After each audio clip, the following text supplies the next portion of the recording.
हमने 5 फार्मूलाज को डिस्कस किया था।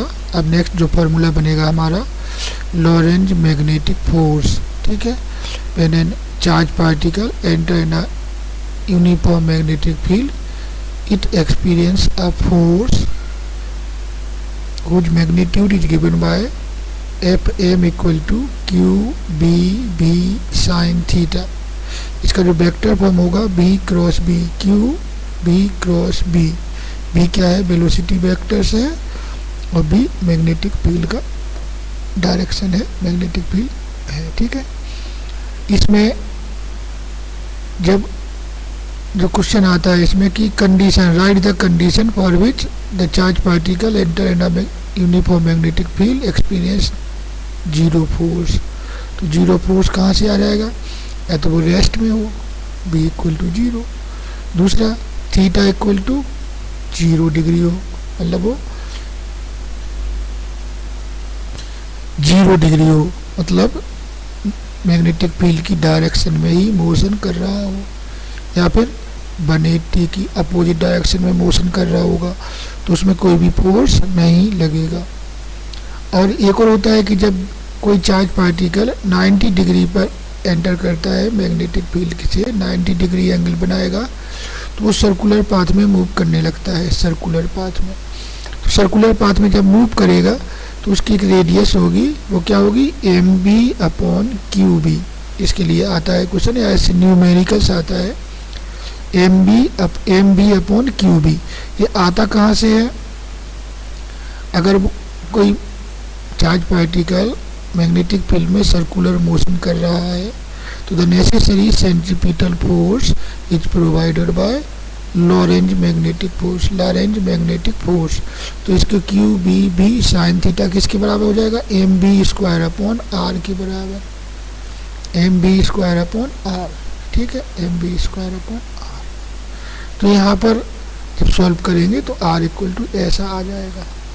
अब क्वेश्चन आता कैसे है, उसमें आता है कि एक अल्फा पार्टिकल और एक प्रोटॉन किसी मैग्नेटिक फील्ड में एंटर करते हैं, तो उनकी रेडियस का रेशियो क्या होगा।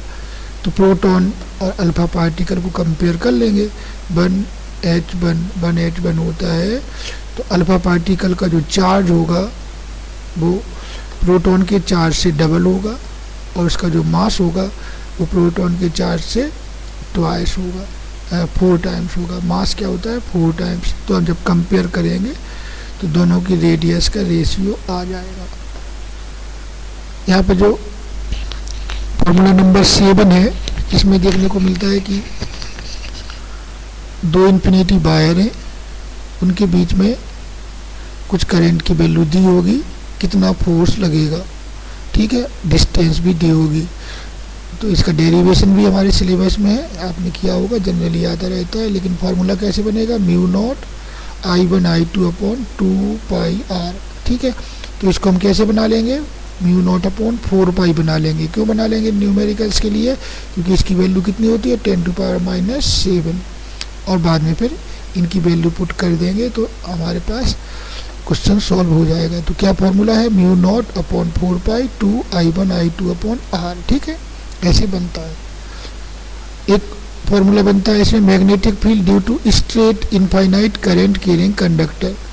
जो करंट कैरिंग कंडक्टर है, इससे r डिस्टेंस पर जो मैग्नेटिक फील्ड बनेगा होता है μ0 I/2πr, ठीक है, 2πr। इस पॉइंट पर जो मैग्नेटिक फील्ड बनेगा वो कितना बनेगा, μ0 I इस वायर में करंट फ्लो हो रहा है, ठीक है, और r क्या है, इसकी परपेंडिकुलर डिस्टेंस है, ठीक है। तो ये एक फार्मूला बन जाता है।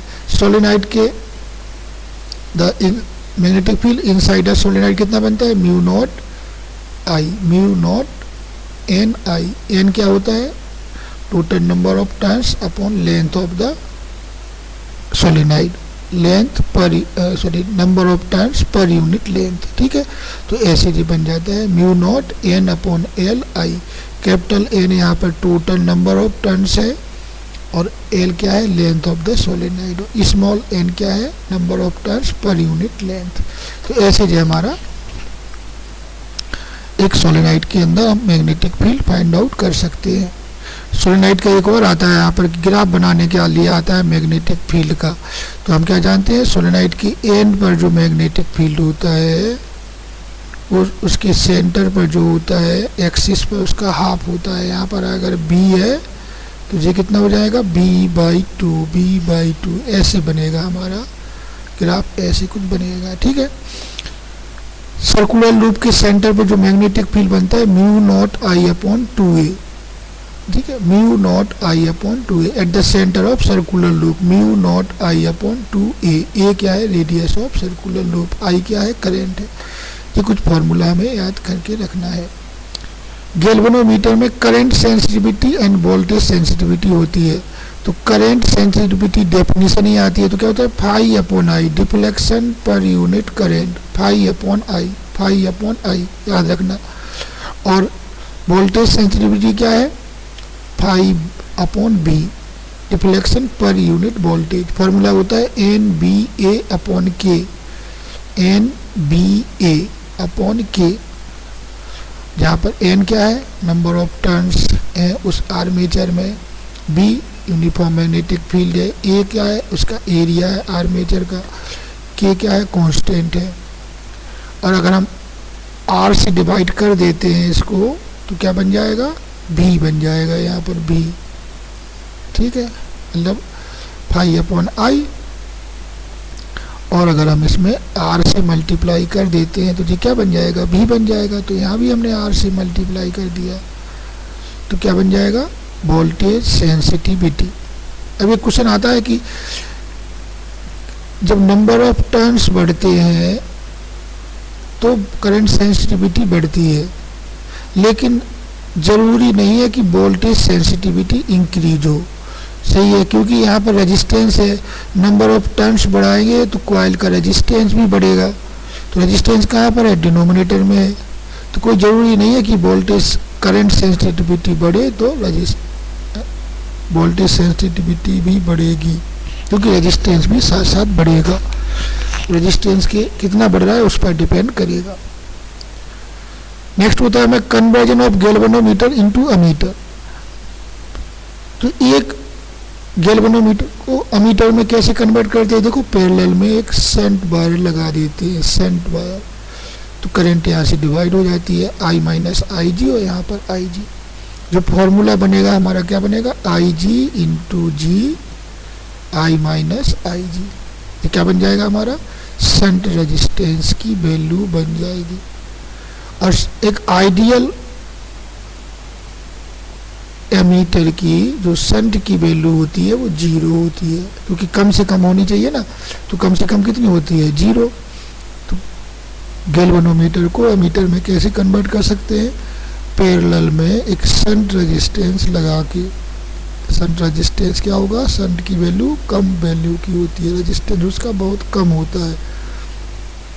और आइडियल एमीटर की जो वैल्यू होती है वो आइडियल एमीटर के शंट रेजिस्टेंस की जो वैल्यू होती है, शंट की जो वैल्यू होती है उसकी 0 होती है। ठीक है, 0 ohm. Conversion of galvanometer into voltmeter. तो वोल्टमीटर को कैसे कन्वर्ट करते हैं, सीरीज में एक हाई वैल्यू रेजिस्टेंस लगा देते हैं, एक रेजिस्टेंस लगाते हैं हाई वैल्यू का। तो एक आइडियल वोल्टमीटर के जो रेजिस्टेंस की वैल्यू होती है इसके जो सीरीज में लगाया है वो इन्फिनिटी होती है। कितनी होती है, इन्फिनिटी। फॉर्मूला क्या बनता है, R = V/IG - G। ठीक है, V/IG - G। ठीक है, तो इससे न्यूमेरिकल्स भी बनता है, न्यूमेरिकल्स हमें इसको सॉल्व करना है। ठीक है, न्यूमेरिकल्स आता है कि 0 से 5 एम्पियर में कन्वर्ट करने में कितने शंट की रेजिस्टेंस वैल्यू लगानी पड़ेगी, या 0 से 3 वोल्ट बनाने में कितना रेजिस्टेंस की वैल्यू होगी। तो इन फार्मूला से हम कैलकुलेट कर सकते हैं। ध्यान देना, मिली एम्पियर में दिया होता है तो उसको एम्पियर में कन्वर्ट करना पड़ता है, फिर वैल्यू पुट करते हैं। धन्यवाद, नेक्स्ट पार्ट में मिलते हैं।